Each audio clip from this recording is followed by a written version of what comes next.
প্রায় ৫০০ বছর ধরে একটাই প্রশ্ন লক্ষ লক্ষ মানুষকে ভাবিয়ে তুলেছে, মোনালিসার মুখের অভিব্যক্তিটা এত রহস্যময় কেন? এর উত্তরটা কিন্তু বেশ চমকপ্রদ। এর সাথে জড়িয়ে আছে একটা খুব পুরনো মিথ ভেঙে যাওয়া, আমাদের নিজেদের ব্রেনের একটা কারসাজি আর একটা সুপার কম্পিউটারের যুগান্তকারী আবিষ্কার। চলুন তাহলে এই তদন্তে সরাসরি ঝাঁপিয়ে পড়া যাক। আমরা প্রথমে একটা জনপ্রিয় ধারণা ভাঙব, তারপর দেখব কিভাবে আমাদের ব্রেন ধোঁকা খায়, আর শেষে জানব দ্য ভিঞ্চির কোড ব্রেক করার সেই গল্পটা যা শিল্পের ইতিহাসে একটা নতুন দিগন্ত খুলে দিয়েছে। সবার আগে এই পেইন্টিংটা নিয়ে সবচেয়ে বড় যে ভুল ধারণাটা আছে সেটা একটু পরিষ্কার করা দরকার। এই মোনালিসা এফেক্ট শব্দটা দিয়ে বোঝানো হয় সেই অদ্ভুত অনুভূতিটা যখন মনে হয় ছবির চোখ দুটো সবসময় আমাদের দিকেই তাকিয়ে আছে, আর অনেকেই ভাবেন এই ব্যাপারটা মোনালিসার ছবি থেকেই শুরু হয়েছিল।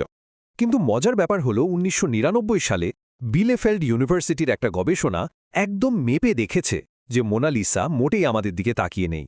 তার দৃষ্টি দর্শকের ডান দিকে প্রায় ১৫.৪ ডিগ্রি কোণে ফেরানো।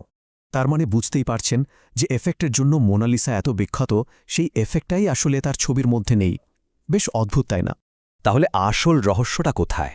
আসল রহস্যটা হলো ওই হাসিটা। চলুন দেখি কিভাবে আমাদের নিজেদের চোখ আর মস্তিষ্কই এই বিভ্রমটা তৈরি করে। নিউরোসায়েন্টিস্ট ডক্টর মার্গারেট লিভিংস্টোন এটা খুব সুন্দরভাবে ব্যাখ্যা করেছেন। আমাদের দেখার দুটো ধরন আছে।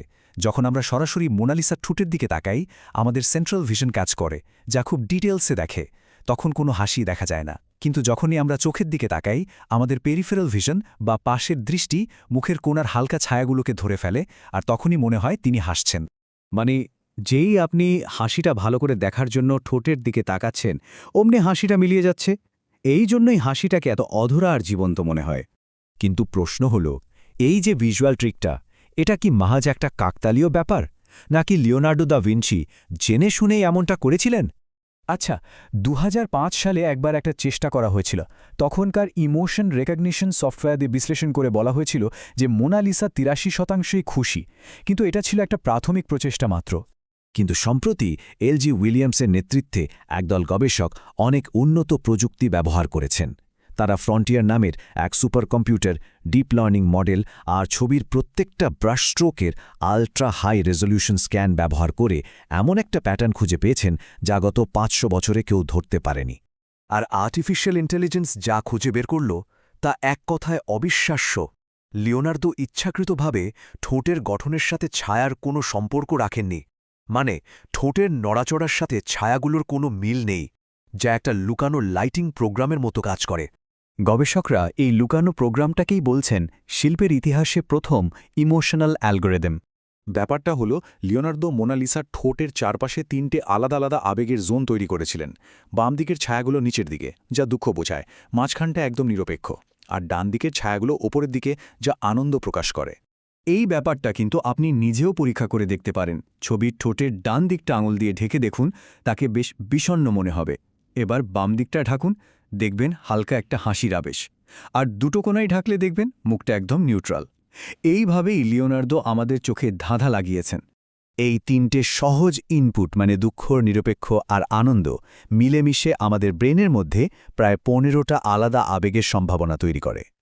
আমাদের মস্তিষ্ক অবচেতনভাবে এতগুলো সংকেত একসাথে প্রসেস করতে গিয়ে ধাঁধায় পড়ে যায়, আর এই অবস্থাকেই বলে কগনিটিভ ওভারলোড।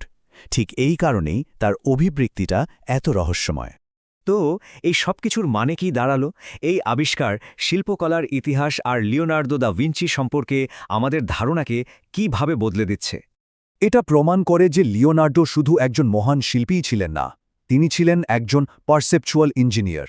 অন্য শিল্পীরা যখন হুবহু বাস্তব ছবি আঁকতে চাইতেন, লিওনার্দো তখন দর্শকের মনে একটা মনস্তাত্ত্বিক অভিজ্ঞতা তৈরি করার চেষ্টা করতেন। তিনি তার বিখ্যাত স্ফুমাটো টেকনিককে একটা অস্ত্র হিসেবে ব্যবহার করেছেন আমাদের উপলব্ধি নিয়ে খেলা করার জন্য। এই গবেষণাটা কম্পিউটেশনাল আর্ট হিস্ট্রি নামে একটা নতুন শাখার জন্ম দিয়েছে। এখন প্রশ্নটা শুধু এটা নয় যে শিল্পী কি এঁকেছেন, বরং প্রশ্নটা হলো শিল্পী কিভাবে আমাদের দেখার ভঙ্গিটাকে ডিজাইন করেছেন। তাহলে দেখা যাচ্ছে আসল রহস্যটা মোনালিসার অভিব্যক্তিতে ছিল না। রহস্যটা ছিল সেই পদ্ধতিতে যা দিয়ে লিওনার্দো আমাদের মস্তিষ্ককে প্রোগ্রাম করেছিলেন। এখন ভাবার বিষয় হলো, আমাদের চোখের সামনে এরকম আরও কত মাস্টারপিস তাদের গোপন কোড লুকিয়ে রেখেছে, যা ভাঙার অপেক্ষায় আছে।